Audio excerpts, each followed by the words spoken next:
démissionnent en cascade pour protester contre la répression sanglante ordonnée par le pouvoir. Vendredi dernier en particulier, des tireurs d'élite ont abattu 52 jeunes devant l'université de la capitale Sanaa. Alors depuis, le président Saleh ne peut plus que compter sur le noyau dur du régime, à savoir quelques membres de sa famille.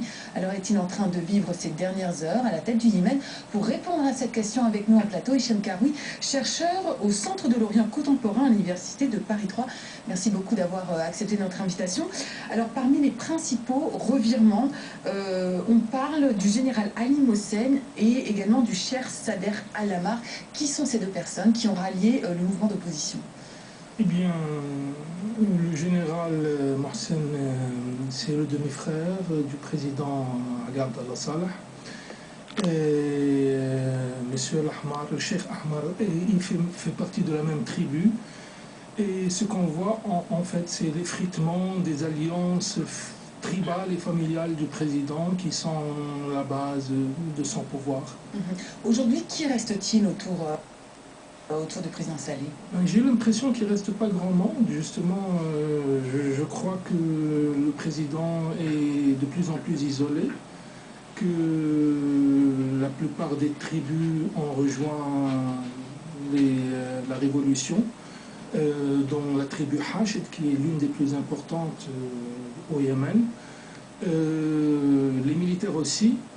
Il faut savoir que le pouvoir du président a été jusqu'à maintenant un pouvoir clanique, c'est-à-dire qui était essentiellement basé sur des alliances tribales et des alliances et surtout sa famille, parce que sa famille, les membres de sa famille sont tous dans les instances surtout dans les piliers du régime. Sont surtout chez les militaires, dans l'établissement militaire. Ils commandent tous des zones militaires.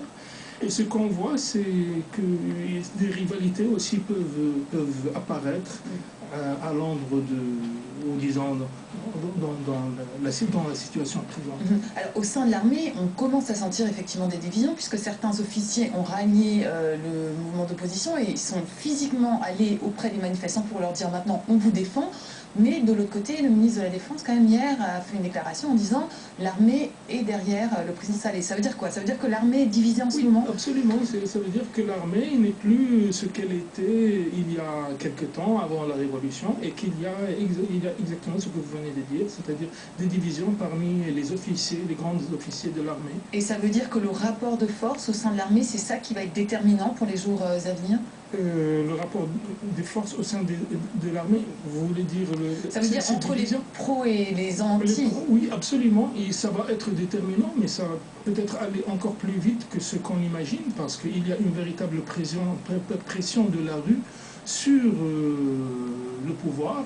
Et le scénario qu'on a vu se dérouler en Tunisie et en Égypte, à peu près, et même en Libye, avec quelques quand même nuances, ou différences plutôt, on le voit aussi arriver au Yémen. C'est-à-dire que l'armée se retirerait ou enlèverait son pouvoir au président et finalement se retournerait contre lui? Oui, cela peut arriver, absolument. Déjà, la moitié de l'armée, elle est contre le président. On ne sait pas exactement qui reste dans l'armée avec le président. Ça veut dire qu'on peut s'attendre à un coup d'État aussi? Un coup d'État, je ne sais pas si un coup d'État peut arriver en même temps qu'une révolution. Et on parle d'un processus révolutionnaire, là. C'est un processus qui a été piloté par la rue, qui a été initialisé par les étudiants, par les jeunes, et puis on a vu les tribus les rejoindre, et surtout les partis d'opposition les rejoindre. Avant même les tribus, les partis d'opposition sont arrivés, ils ont rejoint, et maintenant c'est les militaires. Ouais. Et donc c'est une coalition populaire qui se forme et qui fait pression sur le président. Alors, quels sont les scénarios de transition? Parce qu'effectivement, vous avez décrit une opposition qui est extrêmement importante, de plus en plus importante, mais avec une coalition en fait de groupes très divergents. Il y a une opposition politique, une opposition tribale. Finalement, qu'est-ce qui peut ressortir de ça? Non, il n'y a pas une opposition tribale et une opposition politique. Je crois que la situation du Yémen fait en sorte que les tribus sont représentées dans les partis politiques. Et donc l'opposition politique elle-même fait partie de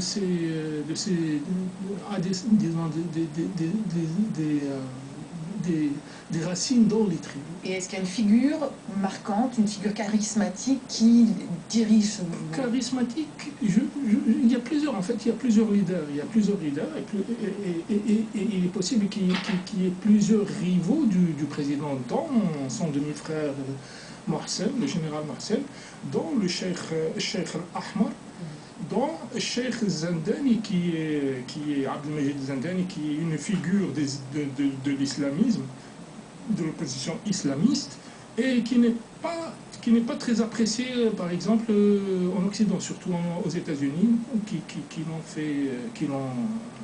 ont demandé une fois son extradition pour terrorisme. Alors ça, pour les États-Unis, enfin les Occidentaux et les Américains en particulier, le président Saleh représentait un petit peu la garantie de la lutte contre Al-Qaïda.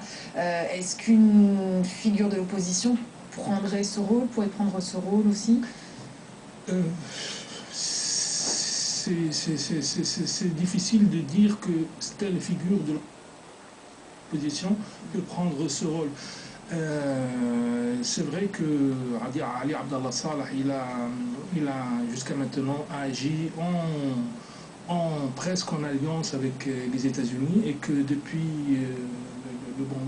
le bombardement, enfin l'attentat contre l'USS Cole en 2000, il y a eu une consolidation des liens entre Ali Abdallah Saleh et entre les États-Unis. On a vu depuis ce temps-là des tas de militaires, des plus grands gradés militaires américains arrivés au Yémen.